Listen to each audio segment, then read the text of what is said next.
Mobile phone যে বাচ্চাদের জন্য কতটা ক্ষতিকর তা ফুটে উঠেছে হাবজি গাবজি মুভিতে, যেখানে একটি বাচ্চা তার পরিবার এবং অভিভাবকদের থেকে দূরে সরে গিয়ে মোবাইলের গেমের প্রতি আসক্ত হয়ে যায়। আর এরপর ঘটতে থাকে একের পর এক সব ভয়ঙ্কর কাণ্ডকে বলে অতিরিক্ত গেম খেলার জন্য ওর এমনটা হয়েছে, যেটা ও এখনো করছে।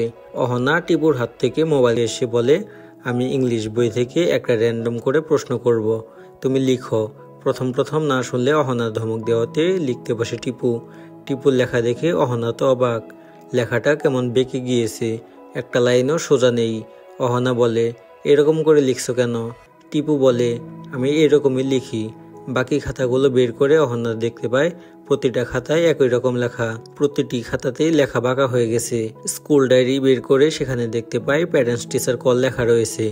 অহনা বলে, টিপু তুমি তো আমাদেরকে এটা দেখাওনি। টিপু বলে, তোমরা কখনো জিজ্ঞাসা করেছো? তোমরা কখনো জানতে চেয়েছো কোনো দিন? পরের দিন অহনা টিপুর ক্লাস টিচারের সাথে কথা বললে তিনি বলেন, এখনো একদমই পড়াশোনা করে না। এই দেখুন, কয়েক মাস আগে ওর হাতে লেখা কি সুন্দর ছিল, কিন্তু এখন যতই দিন যাচ্ছে ওর হাতে লেখা বাঁকা হয়ে যাচ্ছে। আপনারা ওর দিকে একটু মনোযোগ দিন। স্কুল থেকে ফিরে এসে কথাগুলো বলে ফোনটা কেড়ে নিতে গেলে ঘরের জিনিসপত্র তছনছ করতে শুরু করে টিপু, এমনকি টিভিটাও ভেঙে ফেলে। অহনা ফোন করে আদিকে জানালে আদি বাড়িতে আসে। টিপুর রুমে গিয়ে ওর হাতের থেকে ফোনটা কেড়ে নিলে টিপু প্রচন্ড অ্যাগ্রেসিভ হয়ে যায় আর তার বাবাকে ধাক্কা দিয়ে মারমুখী হয়ে বলে, তুমি আমার ফোনটা ফেললে কেন? ধরে রাখা যাচ্ছিল না টিপুকে। আদি এবং অহনা টিপুকে একটা সাইকোয়াট্রিস্টের কাছে নিয়ে গেলে অহনা ডক্টরকে বলে যে টিপু কারো কথাই শুনছে না, ভীষণ অ্যাগ্রেসিভ হয়ে গেছে, গেম খেলতে না দিলে ভাঙচুর করছে, পড়তে গেলে লাইন স্কিপ করছে।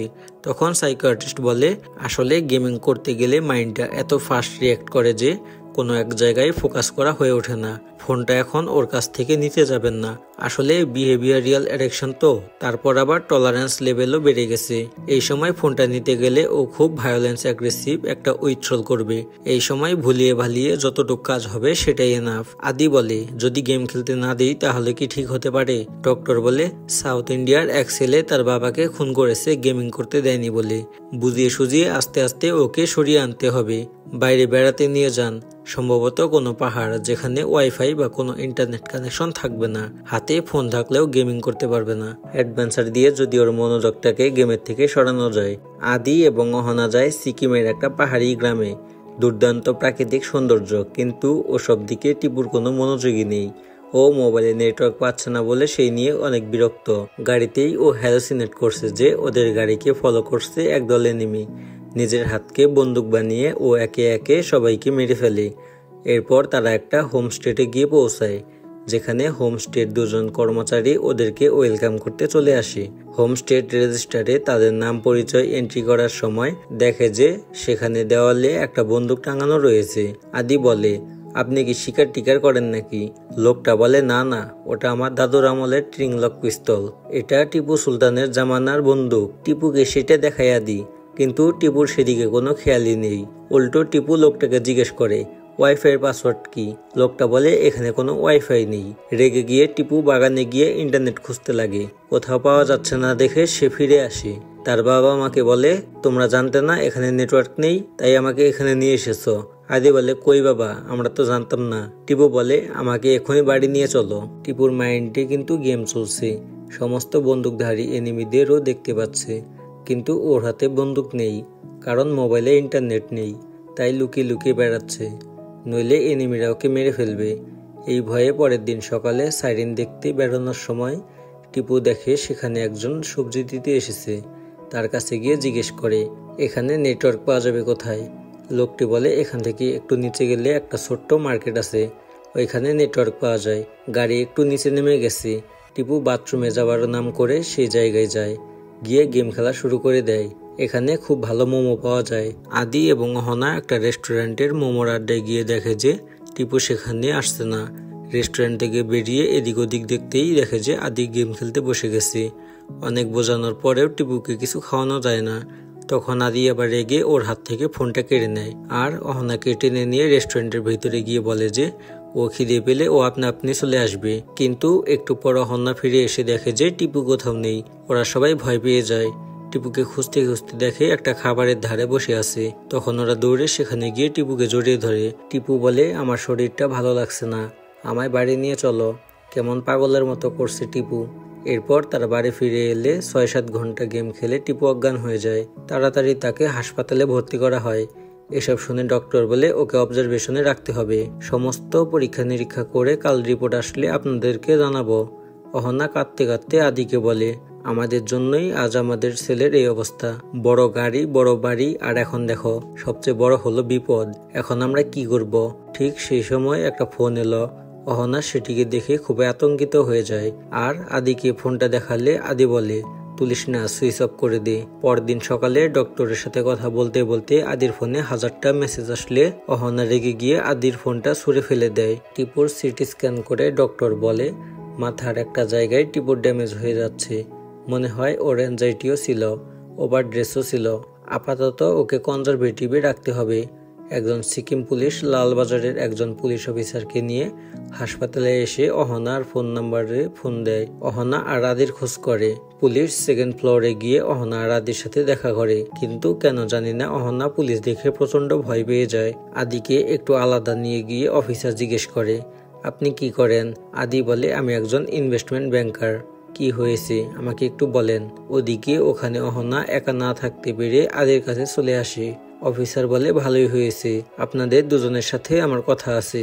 আপনাদের একবার লালবাজারে যেতে হবে। আদি বলে, মানেটা কি? আমার ছেলে আইসিইউতে ভর্তি আছে, এই অবস্থায় আমি কোথাও যেতে পারবো না। অফিসার অহনাকে বলে, এই নম্বরে আমি আপনাকে কাল থেকে ফোন করে যাচ্ছি। ফোনটা সুইচ অফ কেন? প্রথমে ফোনটা ধরে হ্যালো বললে, তারপর সুইচ অফ করে দিলে। অহনা বলে, ফোনে চার্জ ছিল না। অফিসার তখন হেসে বলে, আপনার ছেলে আইসিইউতে ভর্তি আর আপনার মোবাইল সুইচ অফ। এরপর লালবাজারে নিয়ে যাওয়া হয়। দুজনকে আলাদা আলাদা জিজ্ঞেস করে, কিন্তু তারা দুজনেই আলাদা আলাদা উত্তর দেয়। অফিসার ওদের জানায় যে সেই হোমস্টের দুজন কর্মচারী খুন হয়েছে। ওদের দুজনের হাতে রয়েছে চোটের দাগ।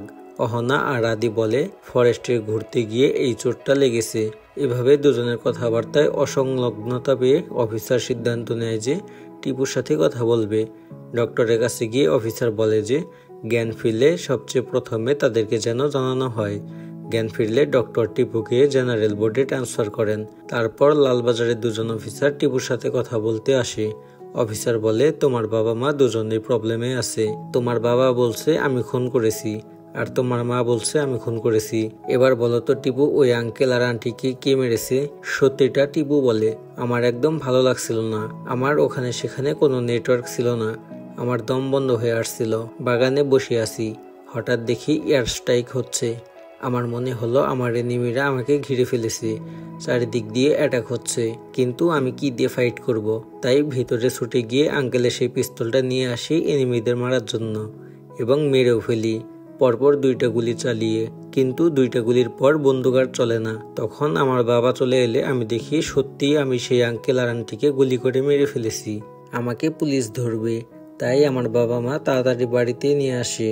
আর বাড়িতে এসে আমি অসুস্থ হয়ে পড়ি। এরপর অফিসার আদি আর রহনাকে ভেতরে ডেকে বলে, এরকমই হয়, বাবা মা ব্যাট বল সারিয়ে বাচ্চার হাতে মোবাইল গেম দিয়ে দিলেন, যার জন্য দুজন নির্দোষ মানুষ খুন হয়ে গেলেন। আমার কিছুই করার নেই, আপনাদের আমাকে অ্যারেস্ট করতেই হবে, যা হবে কোর্টে দেখা যাবে। আর টিপু কাঁদতে কাঁদতে বলে, আমি আর গেম খেলবো না, আমি আর মোবাইল ছোবো না, আমায় বাড়ি নিয়ে চলো। কিন্তু এখন অনেক দেরি হয়ে গেছে। আর এমনই এন্ডিং দেখে সিনেমাটি শেষ হয়ে যায়। প্রত্যেক ফ্যামিলিতেই এরকম গেম অ্যাডিক্টেড কেউ না কেউ রয়েছে। পরিবার এবং অভিভাবকদের অসতর্কতার কারণে এমন ঘটনা ঘটতে পারে। তাই বাচ্চাদের থেকে মোবাইল ফোন যতটা সম্ভব দূরে রাখুন, কারণ গেম অ্যাডিক্টেড খুবই ভয়ানক। একটু সতর্ক থাকলেই আপনার সন্তান পাবে একটা সুন্দর জীবন। তো মুভিটা আপনাদের কেমন লাগলো তা অবশ্যই কমেন্টে জানাবেন।